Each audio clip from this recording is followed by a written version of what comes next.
So we're ready to do babka. Now I went ahead and I already mixed the babka dough because this is based off of brioche dough.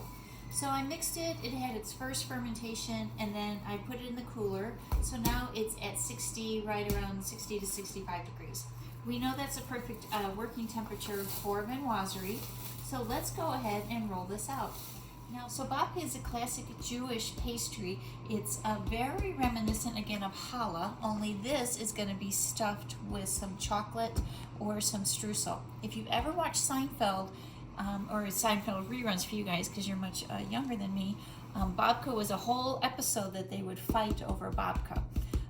Babka is again something that you would serve almost after dinner as a dessert or during tea time. That's chocolate from my rolling pin. So this is going to make a couple babkas, so don't think, my goodness, all of this is enough for one. I'm going to make one large one, and then I'm going to make a couple small ones. Babka by itself is very rich, so it's normally always baked in a loaf pan, so you can see I have my loaf pan prepped. So all I'm going to do is roll this into a rectangle. I need it to be about 1/8 of an inch in thickness. And then you'll see me roll it up like a cinnamon roll. What flavor are you making? Today I'm going to do chocolate streusel. Ooh, both of them. Which is very, very traditional. Otherwise it would be streusel and chopped pecans. But because this one is staying at the house... We don't like pecans, so... Well, I like pecans, but I am the minority of the family.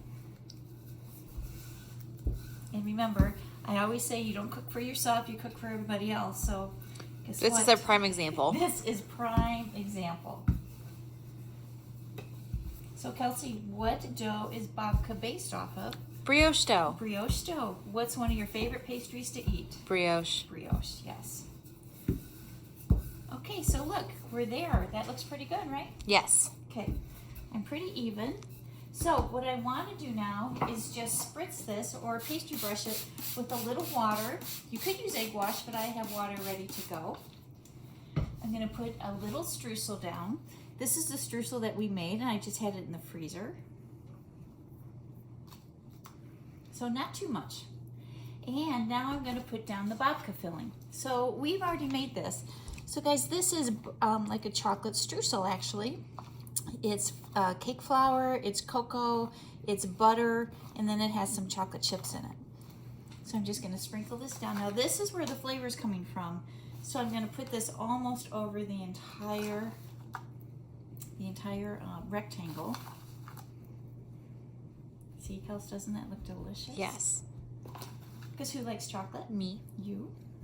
If we were to use egg wash instead of the water, is there a big difference? There is not. The only thing is it's just minor food cost, but everyone has egg wash ready. But I just happen to have this out, okay. So that's why I went ahead and used it.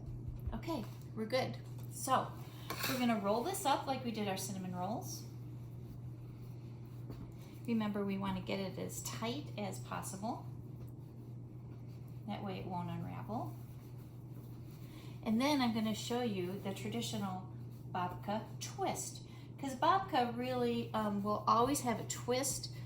We're going to do some, remember when we did those brioche? We did the twist.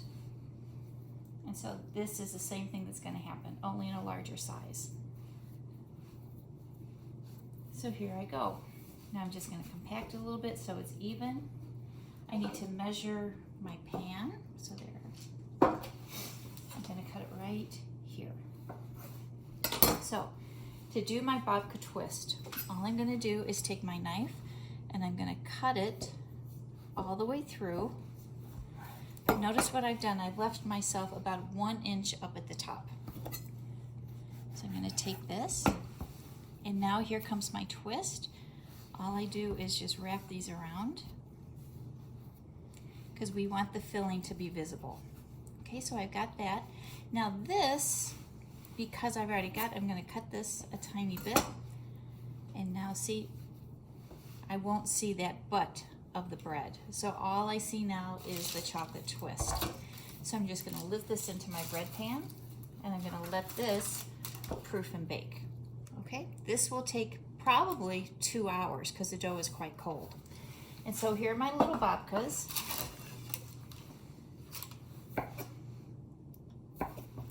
do the same thing. I'm going to cut. I've left myself a little bit of an edge. I'm going to stretch that a little bit. Do my twist. There we go. I'm going to come to this side now. I'm going to cut that top piece. Just expose my filling. Again, it's going to go right into my tin so that I can still see my twist. Okay? Make sense? Makes sense. Now, all of this is nothing but good filling. So I'm going to sprinkle this right on top. Yeah, we can't lose any of the We good don't want to flavors. lose any of the goodness. So all I'm going to do is finish these other ones. Let me show one more. Cut. I'm going to extend this a tiny bit. Makes it easier to twist. I'll only get 2 twists out of this one because it's small. Come and cut this side. Expose my filling and into the pan. Okay, so again, about a 2-hour proof, and then we'll go ahead and we'll wash it and we'll bake it.